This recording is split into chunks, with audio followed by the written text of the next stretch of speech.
Welcome back to my YouTube channel. मेरा नाम पूजा मिश्रा है और आज के टॉपिक का नाम है from the ruler to the ruled, type of government. ये क्लास 7 के सोशल साइंस सब्जेक्ट का एक चैप्टर है जिसमें टाइप ऑफ गवर्नमेंट्स के बारे में बताया जाता है। तो चलिए चैप्टर स्टार्ट करने से पहले हम इसके नाम का मतलब समझते हैं। From the ruler to the ruled, आखिर इसका मतलब क्या है? तो देखिए, पहले देश कुछ रूलर्स के हाथ में हुआ करता था, लेकिन धीरे धीरे ये पावर लोगों के पास आने लगी। तो इसी चेंज को कहते हैं from the ruler to the ruled.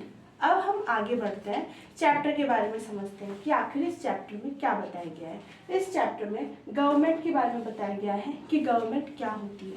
तो चलिए एक सिंपल डेफिनेशन या सिंपल तरीके से समझते हैं कि आखिर गवर्नमेंट क्या होती है। देखिए, गवर्नमेंट एक सिस्टम होती है जो देखता है हर चीज़ अच्छे से फॉलो हो रही है कि नहीं। रूल्स बनाती है और उसको इम्प्लीमेंट करती है, एग्जीक्यूट करती है और ये देखती है कि वो रूल्स अच्छे से फॉलो हो रहे हैं कि नहीं। ठीक है, वो क्या होता है गवर्नमेंट। चलिए अब एक एग्जाम्पल के थ्रू समझते हैं। वैसे गवर्नमेंट जो है वो हमारे राइट्स, हमारे वेलफेयर, इन सब चीज़ों का भी ध्यान रखती है। तो एक एग्जाम्पल के थ्रू समझते हैं कि आखिर ये गवर्नमेंट क्या होती है। मान लीजिए आप कल से आप पे कोई दूसरा हुक्म चलाने लग गए। मतलब कोई दूसरा आके बोले कि तुम्हें ऐसे नहीं वैसे कपड़े पहनने हैं, तुम्हें ऐसी हेयर स्टाइल नहीं रखनी, तुम्हें वैसी हेयर स्टाइल रखनी है, तुम्हें ये सब नहीं खाना, तुम्हें दूसरा कुछ खाना है। मतलब वो अपनी पसंद तुम पे थोपने लगे तो तुम क्या बोलोगे? मतलब वो इंसान तुम्हें अपने अकॉर्डिंग चलाने लगे तो तुम उसे क्या बोलोगे? तुम बोलोगे ना कि मैडम ये तो एकदम जेल है, जेल जैसा ही है पूरा।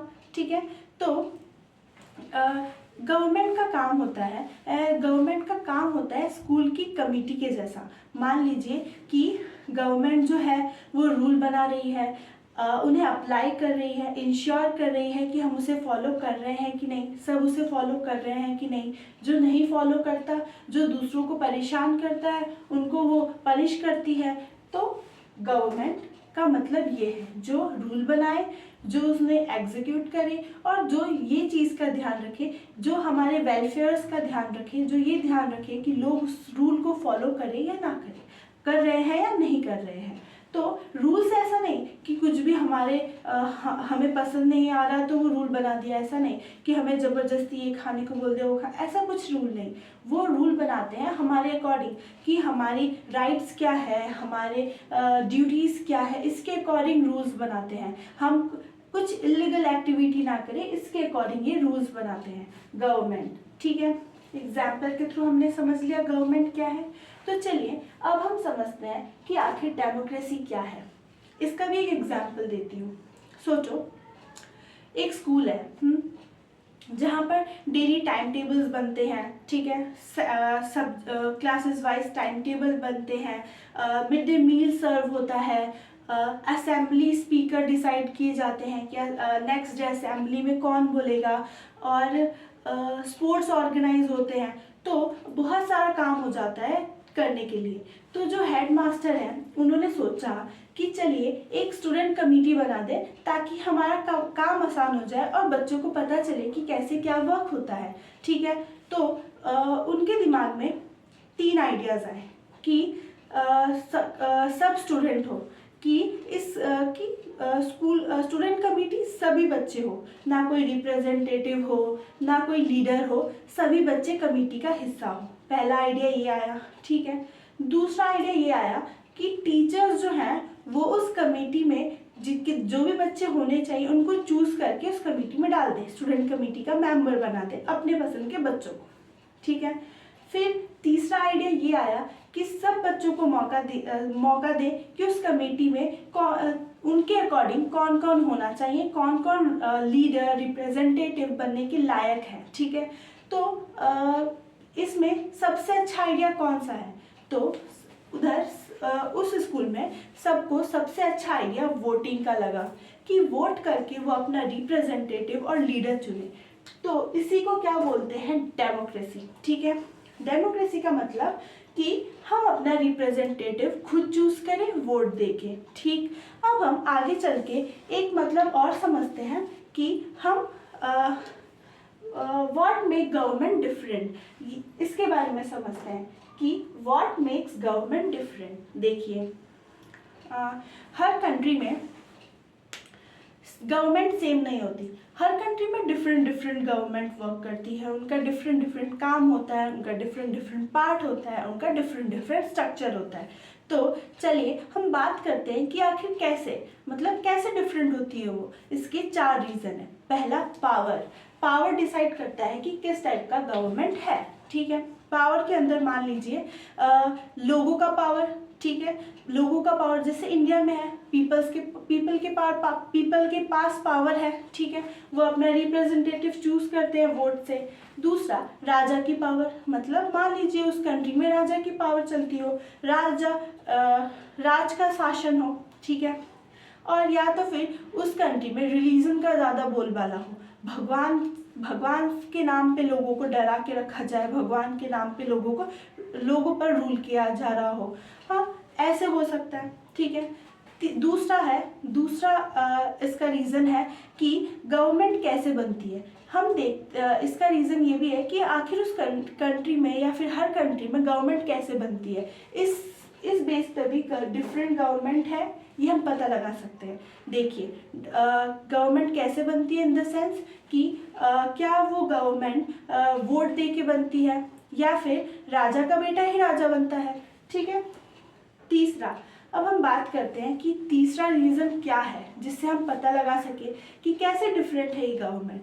तो तीसरा रीज़न है गवर्नमेंट एंड के पार्ट कौन कौन से हैं। देखिए गवर्नमेंट अलग है, उनका स्ट्रक्चर अलग है, तो ऑब्वियसली उनके पार्ट्स भी अलग अलग होंगे। ठीक है, गवर्नमेंट के अंदर बहुत सारे पार्ट्स होते हैं। ठीक है, तो उसमें डिफरेंट कंट्री में अलग अलग टाइप के गवर्नमेंट के पार्ट्स हैं, उसके थ्रू भी हम पता लगा सकते हैं कि आखिर कैसे डिफरेंट है ये गवर्नमेंट दूसरे कंट्री के गवर्नमेंट से।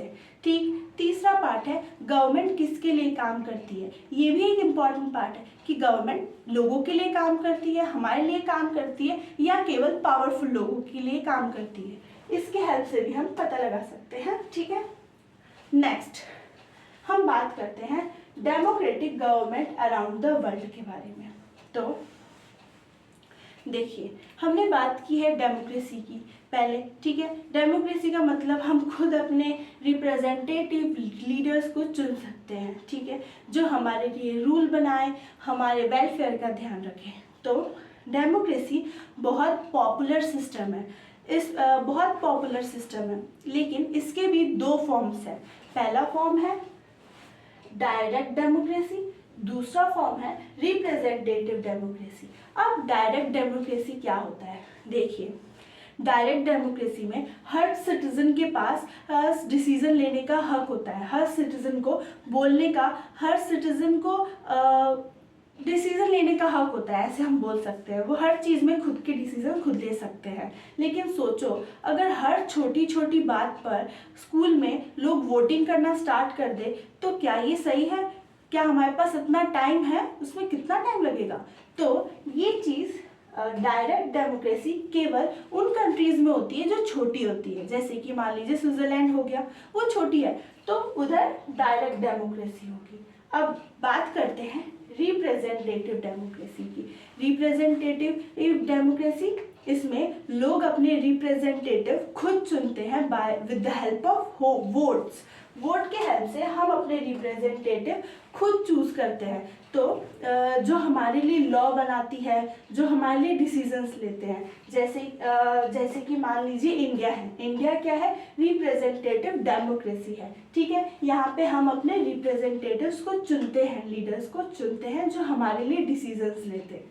ठीक है, तो हमने directive government around the world के बारे में पढ़ा। अब हम बात करेंगे ऑर्गन्स ऑफ गवर्नमेंट के बारे में कि गवर्नमेंट के कितने और क्या क्या ऑर्गन्स हैं। ठीक है, हर डेमोक्रेटिक गवर्नमेंट में 3 ऑर्गन्स होते हैं। पहला लेजिस्लेचर, दूसरा एग्जीक्यूटिव, तीसरा होता है जुडिशरी। तो हम बात करते हैं पहले लेजिस्लेचर के बारे में कि आखिर लेजिस्लेचर क्या होता है। लेजिस्लेचर वो होता है जो हमारे लिए लॉ बनाए, ठीक है। ये हमारे लिए लॉ बनाते हैं, जैसे कि इंडिया में पार्लियामेंट हो गया, ठीक है। अब बात करते हैं एग्जीक्यूटिव के बारे में कि एग्जीक्यूटिव क्या है। तो देखिए, लेजिस्लेचर ने लॉ बना दिया, एग्जीक्यूटिव अब क्या करेगा, उस लॉ को इम्प्लीमेंट करेगा, अप्लाई करेगा, ठीक है। ये लॉ को अप्लाई करता है, जैसे कि मान लीजिए प्राइम मिनिस्टर हो गए, प्रेसिडेंट हो गए, पुलिस हो गए, ठीक है। अब हम तीसरे ऑर्गन की बात करते हैं, जुडिशरी की। तो लेजिस्लेचर ने लॉ बनाया, एग्जीक्यूटिव ने उसे एग्जीक्यूट किया, जुडिशरी ये देखता है कि लोग उसे फॉलो कर रहे हैं या नहीं कर रहे हैं। जो उन्हें फॉलो नहीं करता उनको वो पनिश करते हैं, ठीक है। तो हमने पता कर लिया कि 3 ऑर्गन्स क्या होते हैं गवर्नमेंट के। पहला लेजिस्लेचर, दूसरा एग्जीक्यूटिव, तीसरा है जुडिशरी। तो अब हम नेक्स्ट पॉइंट पे बढ़ते हैं, ठीक है, जो है lower and upper and lower houses. देखिए, ज़्यादातर डेमोक्रेसी में लेजिस्लेचर के दो हाउसेस होते हैं, ठीक है। पहला हाउस होता है लोअर, 2 हाउसेस होते हैं, पहला लोअर, दूसरा अपर हाउस। तो देखिए, लोअर हाउस, इनमें जो मेंबर्स होते हैं वो डायरेक्ट इलेक्ट होते हैं। लोअर हाउस में जो मेंबर होते हैं वो डायरेक्ट इलेक्ट किए जाते हैं, ठीक है, जिसको हम लोकसभा के नाम से भी जानते हैं, लोकसभा के नाम से भी जानते हैं। अब बात करते हैं अपर हाउस की। अपर हाउस में जो मेंबर्स होते हैं वो सीनियर और एक्सपीरियंस्ड मेंबर होते हैं, ठीक है। लोकसभा के अंदर मेंबर्स क्या होते हैं, सीनियर और एक्सपीरियंस्ड मेंबर होते हैं। इसको हम इंडिया में राज्यसभा के नाम से भी जानते हैं, ठीक। अभी के लिए केवल इसका इतना इंट्रोडक्शन पार्ट काफी है। अभी हम इसको समझ रहे हैं कि आखिर कितने टाइप ऑफ गवर्नमेंट है और वो कैसे वर्क करती है, ठीक है। नेक्स्ट हम जाते हैं सेपरेशन ऑफ पावर। देखिए,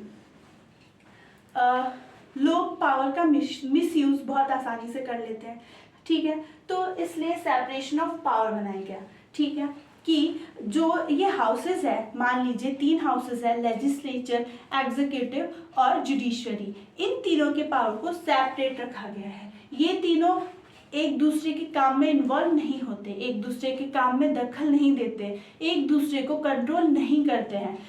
क्यों? क्योंकि अगर एक दूसरे के पावर में इंटरफेयर करेंगे, एक दूसरे को कंट्रोल करेंगे तो पावर का मिसयूज होगा। इसलिए ये कभी भी एक दूसरे को काम में इंटरफेयर नहीं करते, कभी भी एक दूसरे को कंट्रोल नहीं करते। क्यों? ताकि वो अपने पावर को मिसयूज होने से बचा सके, ठीक है। तो ये है सेपरेशन ऑफ पावर, ताकि पावर का मिसयूज ना हो, इसलिए पावर को सेपरेट रखा गया है। तो चलिए जानते हैं अदर फॉर्म ऑफ गवर्नमेंट के बारे में कि गवर्नमेंट के और क्या क्या और कितने कितने फॉर्म्स हैं। तो पहले मोनार्की, इसमें किंग एंड क्वीन रूल करता है, इसमें किंग एंड क्वीन का शासन चलता है, king and queen he rule करता है, फिर आगे चल के इनका बेटा रूल करेगा। फिर आता है थियोक्रेसी में क्या होता है, रिलीजन के पास पावर होती है, रिलीजन रूल करता है। ये सब लोग भगवान के नाम पर और डरा के रखते हैं और कंट्री को रूल करते हैं। तीसरा डिक्टेटरशिप में एक पर्सन के पास पावर होती है, वही एक पर्सन सब जगह रूल करता है, उसके पास बहुत पावर होती है, ठीक है। अब चौथा होगा ओलिगार्की में क्या होता है, जो पावरफुल लोग होते हैं ना कंट्री के, उनके पास पावर होती है, वो कंट्री को रूल करते हैं। तो देखिए, इस चैप्टर में हमने गवर्नमेंट, डेमोक्रेसी और ऑर्गन ऑफ गवर्नमेंट के बारे में बात की है, समझा है एग्जाम्पल के थ्रू। तो अब समझते हैं व्हाई डेमोक्रेसी मैटर, कि आखिर डेमोक्रेसी क्यों मैटर करती है। तो देखिए, डेमोक्रेसी में लोग बोल सकते हैं, अपने विचार रख सकते हैं, हम गलत को गलत, सही को सही बोल सकते हैं और गलत गवर्नमेंट को हटा सकते हैं। इसलिए बोला जाता है डेमोक्रेसी परफेक्ट नहीं बल्कि सबसे बेस्ट मानी जाती है। तो अगर आपको ये वीडियो अच्छी लगी हो, अगर आपको ये वीडियो समझ आई हो तो प्लीज़ इसे लाइक कीजिए, शेयर कीजिए एंड इस वीडियो और सब्सक्राइब ज़रूर कीजिएगा। Thank you so much. मिलते हैं नेक्स्ट वीडियो में।